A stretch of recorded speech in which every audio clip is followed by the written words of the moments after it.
First stability test standing on one leg. This is a screening test used in sensory motor stimulation. The subject stands on one leg, the other is flexed 30 degrees at the hip. Stand still, looking ahead. Put your weight slowly on one leg, lifting the other slightly, and stand still.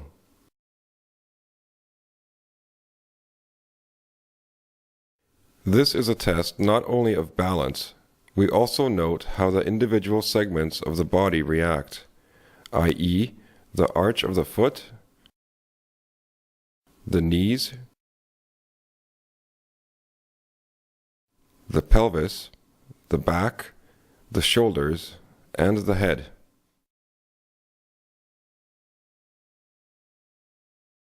Stability test standing on one leg with eyes closed. If the subject performs well standing on one leg with open eyes, his task is made more difficult by closing the eyes. Stand still, looking ahead. Put your weight slowly onto one leg, lifting the other, and if you feel safe, close your eyes and keep still. Normally, this is possible for 10 to 15 seconds.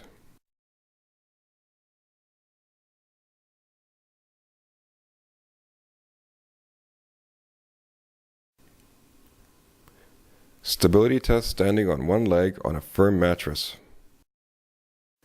Stand on the mattress and look ahead. Put your weight slowly on one leg. Lift the other and stand still.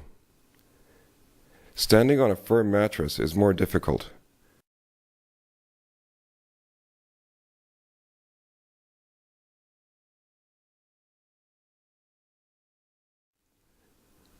The most difficult stability test is standing on one leg on a firm mattress with the eyes closed. If the subject can stand firm even on a mattress, his task is made even more difficult by closing the eyes. Stand on a mattress and look ahead. Put your weight slowly on that leg and lift the other leg. Close your eyes and stand still. These tests show how to assess balance. They can be varied by altering the position of the leg which is lifted and/or by what the subject is standing upon. Passive modeling of the small foot. The subject sits on a chair with the therapist kneeling by their side. The therapist brings the first and the fifth metatarsals closer together, then draws the heel towards the forefoot, followed by stretch and relaxation. The maneuver is repeated several times. The small foot is an important element in sensory motor stimulation. It improves the function of the foot, its elasticity, compliance, and its ability to feel what it's standing on. Active exercise is facilitated by mobilization of the foot and by exteroceptive stimulation.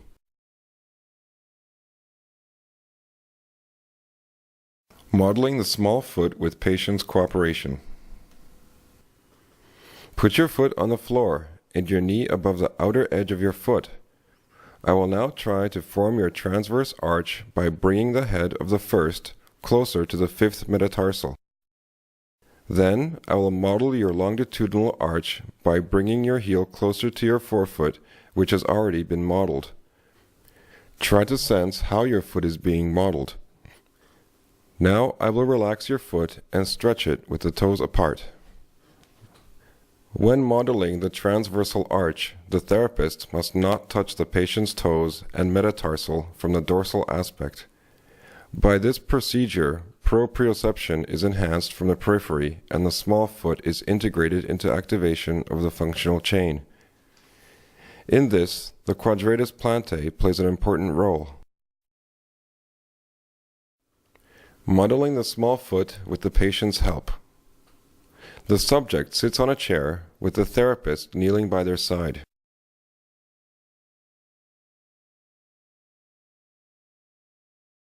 The therapist brings the first metatarsal closer to the fifth and the heel to the forefoot and asks the subject to assist. Put your foot on the floor and your knee above the outer edge of your foot and relax. I have put your foot into the right shape by bringing your first metatarsal closer to the fifth and the heel closer to the forefoot.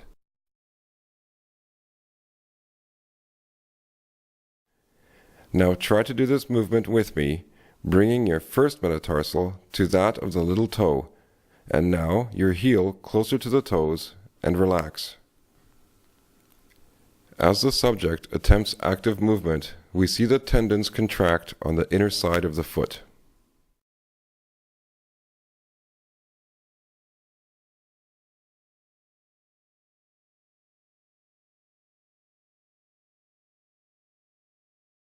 During active small foot exercise, the subject sits on a chair and actively forms the small foot. Sit up straight on the edge of the chair. Put your foot on the floor with your knee above the outer edge of the foot, but do not put any weight on it. Bring the outer and inner edge of the foot closer to each other, and then move your heel forward towards the forefoot, which has been shaped, and relax. This procedure is the basis for further exercises. It serves to improve erect posture and the activities of daily living. Non-stable boards are useful for training the small foot. Preparation for walking with balance sandals. The other technique in sensory motor stimulation is walking with balance sandals. This has the advantage of erect posture and orthopedic sandals facilitating the small foot, i.e., prehension by the feet. Put your hands on my shoulders for support. Stand on top of the ball and keep your feet parallel to the floor. Grasp the sandals without using your toes and stand still. Try to keep your knees above the outer edge of your feet and keep your knees slightly bent. Walking under supervision. The subject puts his hand on the shoulders of the therapist and walks with sandals. Once the patient has learned how to time himself, he's taught to walk with the therapist. Put your hands on my shoulder and press as though you want to push me away. Try to walk behind me.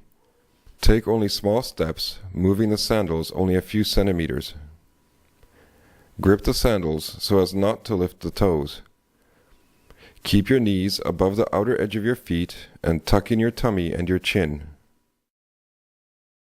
Walking by oneself. The subject walks forward with sandals. Take a few steps forward, moving the sandals only a few centimeters. Your knees should be above the outer edge of your feet. Tuck in your tummy and chin, and let your arms hang loosely at your side. Your feet should be parallel to the floor. Do not lift your toes. The stereotype of hip extension is one of 6 basic tests when examining motor function. This test helps us to determine regions of overstrain, which can be confirmed by other tests, enabling to choose the appropriate therapy. Lie down prone with your forehead resting on the table and the feet over the edge. Slowly lift the stretched leg only a few centimeters above the table. This is repeated 3 times.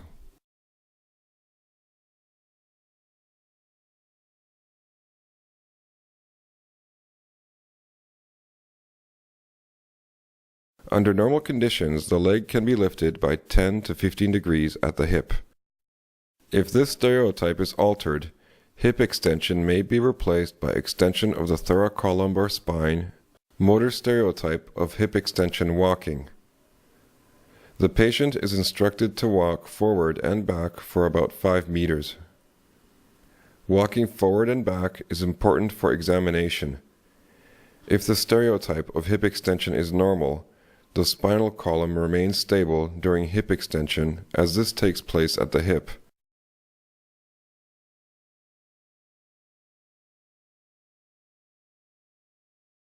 If, however, this stereotype is disturbed, extension takes place in the lumbar region, overstraining the lumbar spine.